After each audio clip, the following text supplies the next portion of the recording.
People think financial freedom comes from expansion, more income, more hustle, more options. That's what I believed too, for years, and it nearly kept me trapped. Because here's the uncomfortable truth no one likes to say out loud.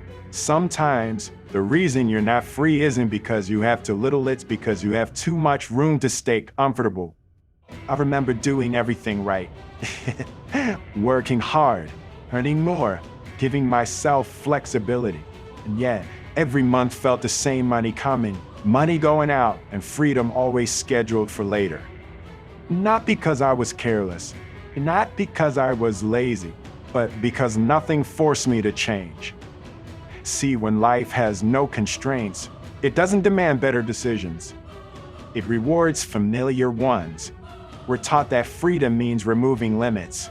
But what if limits are exactly what sharpen focus? What if the missing piece wasn't another opportunity, but a deliberate restriction that finally made excuses impossible? If any of this feels uncomfortably familiar, let me be clear, this isn't your fault. Most people are playing a financial game designed to keep them productive, not independent. Busy, not free. But here's the part no one ever told you. The moment I accepted a constraint, I didn't want everything shifted. My behavior, my priorities, my results. And once you see why that constraint worked, you'll never look at money, freedom, or your own choices the same way again.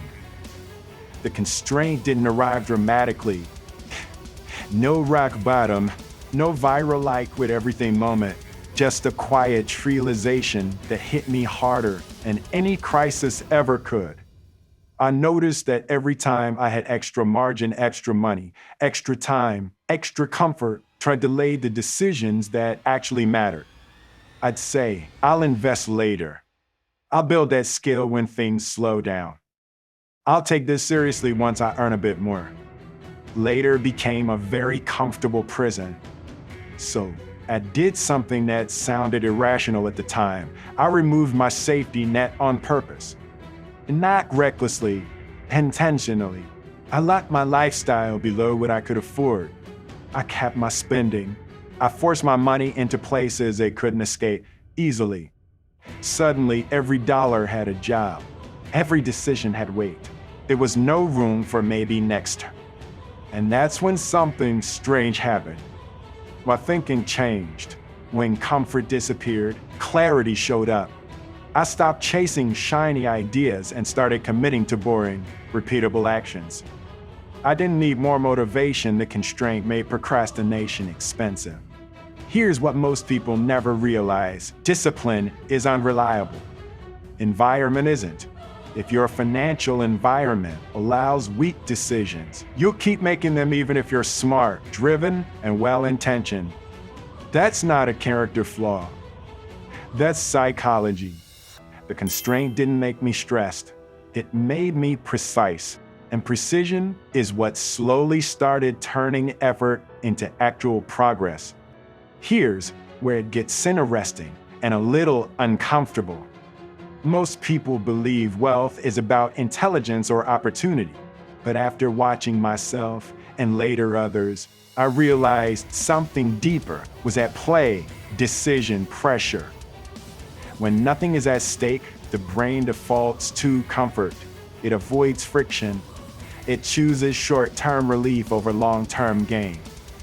That's not weakness, that's biology.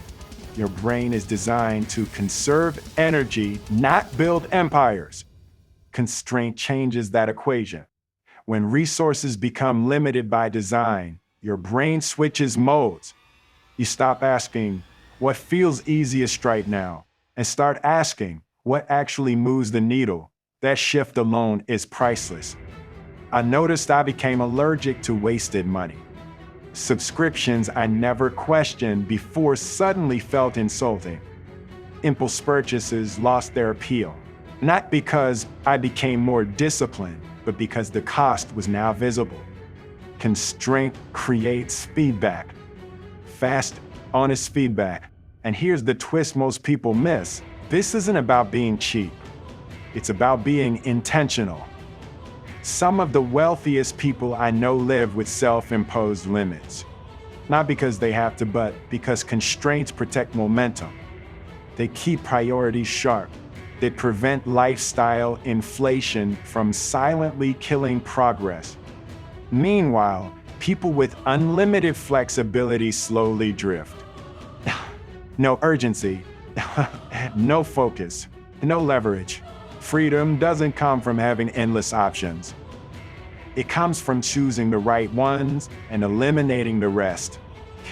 Once I understood this, money stopped being emotional. It became strategic. And that's when growth stopped feeling random and started feeling inevitable. Once you understand constraint, a pattern becomes impossible to unsee. The people who grow wealth consistently aren't doing more things. They're doing fewer things with far more intention. Most people are financially busy. They work, earn, spend, repeat. Movement everywhere, progress nowhere. Not because they lack effort, but because their energy is scattered across too many choices that don't compound. Investors who grow wealth differently understand one rule: money needs structure, not constant attention. It creates systems that limit bad decisions and amplify good ones. Automatic investments, long-term assets, boring strategies that don't need daily excitement. To outsiders, it looks like luck, or talent, or perfect timing. It's none of those.